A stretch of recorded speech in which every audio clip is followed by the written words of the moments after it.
What is happening? Welcome to the Plus Pitch Podcast, your morning pitching podcast from PitcherList.com. My name is Nick Pollack. Today is July 7th, and yes, we are going to talk about baseball. Brandon Woodruff, yeah, he returned, and we are shaking the Woodruff off as he went 6 innings, 1 run, 2 hits, 0 walks, and 8 strikeouts against the Marlins. Oh my gosh, a 41% CSW on this game. He got it King Cole. His four-seamer was great upstairs. His sinker was backdoor to right-handers all day. The changeup was good down away to lefties. The cutter was fine. The sweeper was fine. But really, the thing about Woodruff here was it was so nice to see command actually there with the four-seamer. And we saw a really good vert, 18 to 19 inches of vert there. We saw the velocity also go up. It was 93 for the game, but it was really 92, 93 early on, and actually got harder as he went on. I saw 94 up to 96 actually on that four-seamer. I do imagine we're seeing 94 kind of sticking around by the end of, as he continues to pitch and feel more confident throwing at full velocity, I guess, at full energy. Really putting the pedal down to the floor, right? So that's great with Woodruff. Also, the schedule is so nice. He's going to get the Nationals next. You're going to see possibly into Seattle against the Marlins and the Nationals again.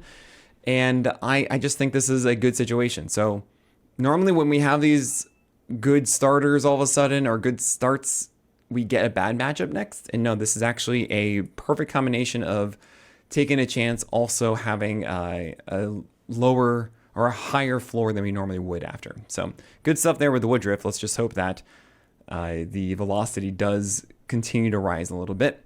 Michael Lorenzan had an amazing game against the Diamondbacks, got the gold star, 7 innings of 0 runs, 2 hits, 1 walk, and 7 strikeouts, 17 whiffs. Oh my gosh, the changeup was so good. 8 over 20 whiffs. So yeah, gold star here. Koufax was very helpful, but it's just one of those games of Lorenzan having things go his way against a good offense, and that's cool. That's great. I'm happy for him, but you should not get him for your fantasy teams. Tarek Skubal, ace is going to ace with 20 whiffs, 7 innings, 0 runs, 3 hits, 0 walks, 10 Ks, blah, blah, blah. His changeup's amazing. You know the deal. Okay, Trevor Rogers against Atlanta got the win, 6.2 innings of 0 runs, 4 hits, 2 walks, and 6 strikeouts, 14 whiffs. This is so awesome. Trevor Rogers is still doing that Blake Snell blueprint. Four-seamers are up. You have changeups and you have breaking stuff down. He did have a few hanging changeups, but this is fine. It is 92, 93. It's not 94, which we really want to see 94, 95 for Rogers. But that's not enough for us to hold back against the Marlins. We're still going to go with this. This is a revenge game for him as well. George Kirby against the Pirates got the win. 6.1 innings of 0 runs, 4 hits, 0 walks, and 9 strikeouts, 19 whiffs, 34% CSW. What was interesting here is that you had the effects of Seattle obviously helping him. And you also had the Pirates helping him because this was a very strange approach. The last 2 starts, if you've been following closely with the roundup or maybe just looking at his player page or just you're a big Kirby fan, you'll know that he has been going four-seamers up and sliders down for 2 straight. One of them, the slider was too far down. It was sub 50% strike second, but this last start, oh my gosh, beautiful. Absolute beautiful Blake Snell blueprint. This one, no, it wasn't. Lefties was interesting. But yeah, righties, it was all high sliders with high four-seamers and high sinkers. And then you actually did have good four-seamers against lefties. You had some curveballs also down. But it was weird and not really the kind of approach that we truly want from Kirby, especially against right-handers. I think he got away with a lot there. So I do love the fact that Kirby is throwing less in the zone. That is, he has fewer four-seamers inside the zone and more of them outside. The 44% zone rate is so much better than the 55-60% he's had in the past. Because then all of a sudden guys aren't just crushing four-seamers, even though they throw them endlessly. They're always swinging at them. This is a much better situation. It's just get that slider down, George Kirby, and then I can really actually crown you as an ace. Gavin Williams, oh my gosh. It's been a journey. It really has this entire season. We've been shouting at Gavin Williams to get his cutter back. And then all of a sudden when he did, he diminished his velocity and his extension. And then when he got those back, then he wasn't throwing strikes anymore. So we actually got strikes. Even though it was 3 walks, it was 6 innings of 0 runs, 1 hit, and 8 strikeouts, 18 whiffs against Detroit. And now he's also adding a sinker. Whoa, a sinker? That's cool, because generally the best pitchers are ones that throw 3 types of fastballs in the zone. This is a huge thing that we found. Look at Garrett Crochet. Big extension, big velocity, 3 pitches, 3 different types of fastballs in the zone, major success. And Gavin Williams doing that had a lot of success here. You had a sinker to right-handers that got a 60% chase rate, amazing, 77% strikes. He threw it more than his four-seamer to right-handers. The sweeper, somehow, 71% strikes all of a sudden. It's been like a 50% strike rate all season.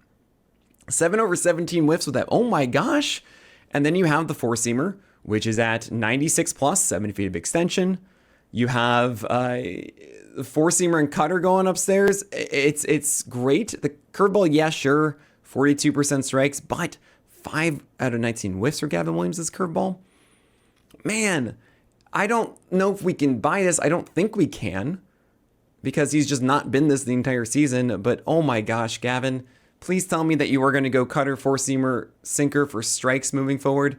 Please tell me you are going to be at least a 55% strike sweeper guy. And please tell me your four-seamer and cutter are actually going to be upstairs. Oh, that would be so cool. Ball Skeens against the Mariners also in the T with George Kirby opposite. 5 innings of 0 runs, but of course, no decision. 0 walks and 10 strikeouts. He finally got whiffs. That's cool. You got Chris Novinsky opening for the Mets against the Yankees, and then eventually Brandon Waddle went 2.2 innings, and this was really a bullpen game. And yeah, you don't want this. This is just whatever. Matthew Boyd, by the way, he's an all-star. About Boyd Boys Unite. And I hope you committed a cardinal sin starting against them, as Boyd got the win. 5 innings, 0 runs, 3 hits, 1 walk, and 9 strikeouts. Oh my gosh. He is still heater changeup for the most part. There are sliders and some sinkers and curveballs. Mostly those are reserved for lefties. They're not that great, but the changeup and the four-seamer are still very good. Very good at locating that four-seamer. The home run rate has dropped under 1. It's at .87, which is the best home run rate he's ever had. The only time he's been under 1 in a season where he's thrown at least 40 innings. And it's just great. The dead ball, and Wrigley's helping suppress them. It's all cool. Jordan Wicks actually came in relief after 3.1 innings of 0 runs. Is that something? No. Unfortunately, the four-seamer is not as exciting as it used to be, and the changeup is good, but it's not like enough at all if you were to ever get any starts this year. But we probably won't, because the Cubs are going to get someone at the deadline. We know this. I mean, at least they're saying they are. We'll see. Zach Wheeler against the Reds got a win. 9 innings, 1 run, 1 hit, 0 walks, and 12 strikeouts. 22 whiffs for Gallows Pole. Yeah, it was a 3-1 fastball down the pipe at 97 that Austin Hayes went to right center field for a home run. That is it. That is the only blemish on this day, and it's so annoying. He deserves to win a Cy Young. He deserves to have a perfect game. Zach Wheeler deserves to be in the Hall of Fame. He's incredible. He has been for, 6 years now? And yeah, that's all I'm really going to say is that Zach Wheeler deserves more. Ryan Gusto against the Dodgers, 6 innings, 1 run, 4 hits, 1 walk, and 1 strikeout. How am I supposed to butter my bread with this? But this is against the Dodgers. Gold star here as well. And I appreciate Koufax helping out a ton, especially when his best pitch, Ryan Gusto's four-seamer, had just a 54% strike rate. That cannot be it. So you expected nothing, and you got something. You got those ratios and a win. No strikeouts, of course. But yeah, this is still kind of weird. Emmett Sheehan is someone we got to talk about. We also got to talk about Drew Rasmussen and Chase Burns and maybe someone else who's involved in one of those games. We're going to talk about all of those and more after this break. Emmett Sheehan. I love him more than Rabolski and Kasparias. Of the young Dodgers pitchers, and I like him the most. It seems like Roberts is also favoring him as a proper starter, and for good reason, because 5 innings, 1 run, 5 hits, 1 walk, and 4 strikeouts here across 80 pitches. It is a Blake Snell blueprint. 4-seamers are upstairs. It is 96 with a 17 inches of vert and a flat attack angle 1.3. That's a phenomenal combination. And also, you have a slider that's going glove side and a changeup going down. He's got it. He understands how this works. I really think that the Dodgers are now going to turn to Sheehan, who has not thrown a ton of innings this year. They're going to lean on him in the second half as kind of their second half workhorse, kind of how they've leaned on Dustin May thus far. And I think they're going to favor him over Rabolski and over Kasparias. as those guys are just going to be their utility pitchers, essentially. So I am in on Sheehan. I think you should pick him up. I will mention it is likely going to be a 6-man. I think there's going to be some oddities involved, and you're going to have to deal with that. But I think you're going to like him when he starts. Great win chance, of course, too. Chase Burns against the Phillies. 4.2 innings and 1 earned run, 2 hits, 4 walks, and 7 Ks. He allowed the first 2 base runners on, including a walk. And then he mostly settled down after that. He's going to be great, guys. This is very much a stud. It was a 47% strike rate on the slider this game. Fine. But my gosh, he's throwing 99. You know, it's very legitimate. He does sometimes have a curveball and changeup too, that I'm sure we're going to see more of over time. He gets Rocky Road coming up. I know it's in Great American Ballpark. Does not matter. It's about the elevation difference and how the ball moves differently than in Colorado. Enjoy that. I really hope he doesn't have to get the Dodgers at the end of July, but if for some reason guys are just done with Burns and they're sick of this and waiting, jump in. You have Drew Rasmussen going only 2 innings because he's being used as an opener now. They are slowing him down for a few starts is what the quote is. It might be until August. I don't know. And then what is it? Going to be 5 innings then? It's going to be 4? You can drop Drew Rasmussen. It stinks. I know. I get it. Trust me. I had to do it myself. At the same time, understand that Drew Rasmussen was a freebie, right? You got so much production out of it, so much value. Be happy that you had it. And also, if you really can't afford it, sure, hold on to it, and then you'll get it in August and September, hopefully, right? But the other side of this is that Joe Boyle has been called up, and he is now the follower, the piggyback to Drew Rasmussen, so you get a better win chance there. And Boyle went 5 innings, 0 runs, 2 hits, 1 walk, and 7 strikeouts, 15 whiffs, 32% CSW. He landed his 4-seamer in zone 62% of the time at 6.8 extension, 98 mile per hour velocity, and a flat 1.3 height adjusted VAA. He also had a 91 mile per hour slider for about 60% strikes. However, his non-competitive rate is 16% overall. And what that says is how many of the pitches that Joe Boyle throws that are essentially auto balls and easy takes. And 16% of them. That is not good. That is 1 per at bat, essentially, closer to it. Not fun, right? So there are P's tendencies here. There's poor execution, awesome stuff. He's not completely removed from the old days of it, but yeah, you should just take a chance on Joe Boyle here. It's pretty clear that, all right, why not? Let's see what happens. You have Hayden Bzong against the Athletics. The command issues that we've seen are still present. 18% NC rate in this one.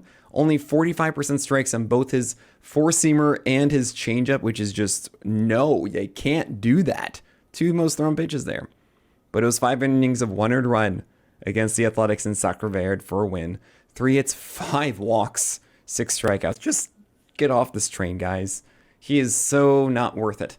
You have David Morgan opening for Cal Hart with the Padres. He went 3.2 innings of 0 runs, 0 hits, 0 walks, and 2 Ks.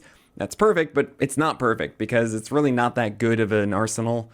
Not much length here.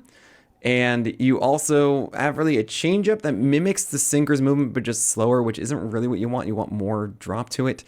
The sweeper is good, but it's really trying to kind of be like just sweepers, and maybe the changeup gets better against right-handers. There's just not enough for you to chase Cal Hart right now. Jack Leiter against the Padres on the other side of it. It was 3.2 innings of 200 runs, 5 hits, 2 walks, 5 Ks. Yeah, he's just really chaotic still. 41% CSW on the slider is cool, but it was just all over the place. And I am not seeing Jack Leiter, who's really killing it with his arsenal. It's just really tough. He's a complete piece, and I don't want to chase it. Edward Cabera, though, I would chase 7 innings, 200 runs, 5 hits, 0 walks, and 5 strikeouts. Only had 6 whiffs and 90 pitches. However, only 12 4-seamers with a 34% fastball usage overall. That includes a sinker. That is what it should be. It should be 2/3 curveballs and sliders and changeups, and they also earn 2/3 strikes. So 65% plus strikes on them, with the Brewers just, not knowing what to do with these. This is how it should be with Edward Cabera. There's even still more polish to actually locate all these things properly inside the zone, but the fact that he's leaning so heavily into secondaries and moving away from the 4-seamer is a really good thing. Grant Holmes against the Orioles, 6 innings, 200 runs, 4 hits, 3 walks, and 5 strikeouts. He threw a slider to Jackson Holliday for a 2-run shot. Otherwise, 0 runs. his cutter is becoming a very legit pitch to throw instead of the four-seamer, and I really like that. It's 92 and change instead of 94 and change. It has a little extra movement to it. It's just more effective.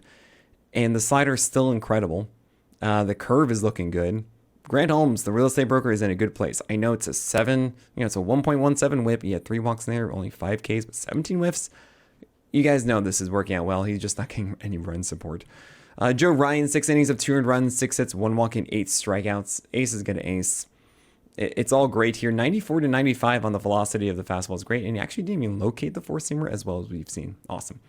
Kevin Gosman against the Angels, 5.2 innings of 2 earned runs, 10 base runners, 7 hits and 3 walks, but 9 strikeouts. So you got your dusty donut, and it's a little frustrating the fact that Kevin Gosman had the best thing you want, which is 14 called strikes in the four-seamer and 12 whiffs on the splitter, and he still did not give you that glistening outing. It's because his fastball is still too hittable. And that's just kind of what the life is. So the whip is not going to be a low one. That's just, that's the Gosman way. I'm not in on holding on to this hipster. Garrett Crochet got singled out, so it was 9 hits and 2 walks with 7 Ks and 5 innings of 2 earned runs against the Nationals. Only 22% CSW, and just under 60% strikes in the four-seamer is the biggest issue here. That should be fixed in the future. You have Tyler Anderson against the Jays. 5 innings, 3 earned runs, 8 hits, 2 walks, and 2 Ks. He had a little bit of a careful Icarus that he had only 1 earned run through 5. And then he allowed 3 runners on in the 6th for a run. But I will say, actually, he had 2 earned runs before that. But Tyler Anderson's changeup is still very good. I like the fact that he's using that cutter inside to right-handers. The Jays are very good against lefties, and Anderson didn't throw pristine changeups. He had some of them too far up, and they took him down. He gets the Phillies next. That's okay. It's not really something you should be going for. It's more like a 15-teamer play. But Tyler Anderson is a guy to stream in the future. The changeup is just too good. Eric Fede is not a guy you should stream in the future. 1.1 innings of 300 runs. Excuse me. Of 300 runs, 2 hits, 4 walks, and 0 strikeouts. Oh my gosh. Oh man. He's a streamer for poor lineups. Even then is like, okay, I don't really want that. You have Max Fried going against the Mets. Got a win. 5 innings, 300 runs, 6 hits, 1 walk, 5 Ks. The ratio's not good. Cutter's really cool. Missed a little bit too much with it. Fine, whatever. Chase the Lander is not good, even against the White Sox and Coors. You don't want that. Anthony DeSclafani, that is Tony Disco, the man behind Dancing with the Disco. Yeah, he pitched for the Arizona Diamondbacks, and he's not technically in the rotation, but he might be if they do deal away some of these pieces in the next couple of weeks. 4 innings, 4 earned runs, 4 hits, 0 walks, and 6 strikeouts here. It was 30% curveballs and 80% sliders, so I guess that's 48% breakers, which kind of makes it Dancing with the Disco. But not as many sliders is kind of weird. Then again, he didn't really have the best feel of that slider. I think that Anthony DeSclafani might be someone to pay attention to in your deeper leagues in the second half if he does have a regular rotation spot. Shinosuke Ogasawara against the Red Sox. He made his MLB debut. That is, he was signed by the Nationals over the winter, and he's 26 years old, 2.2 innings, 4 earned runs, 7 hits, 0 walks, and 2 Ks here. He is a crafty lefty at like 90 miles per hour, and you don't want to go for it yet. You might at some point. I think the changeup does have promise here, but it's just not worth it now. Jacob Lopez against the Giants was actually doing well. He had 2 runs through 4 with a very good whip and a lot of strikeouts, but then ran into trouble with the 5th, got 1 out, and 4 earned runs, 5 hits, 1 walk, and 8 Ks were the end result with 4.1 innings. So you see how it works still. The command-focused approach can be very good. It's just, it is very susceptible. So it's a sit against the Jays, who are good against lefties, right? But then if he gets Texas or Cleveland after the All-Star break, you might want to chase it, especially if you're going after strikeouts. And then you have Shane Smith in Coors, 4.1 innings of 5 earned runs, 5 hits, 2 walks, and 2 strikeouts. It was okay until the 5th frame. He had 5 whiffs on the night and had some Koufax to get him through whatever he could. He couldn't get that slider down and away. He did have some good kick changeups at 77% strikes. He's really kind of just a streamer at the end of the day. He hasn't really been a guy that goes 6-7 innings. The White Sox are not a high win team. He hasn't really put it all together yet. So you might want to just sit out until he does. But that is it for today. Enjoyed Yu Darvish today. I'm really excited to see what he brings to the table. But that is it. So my name is Nick Pollack, and may your BABIPs be low and your strikeouts high.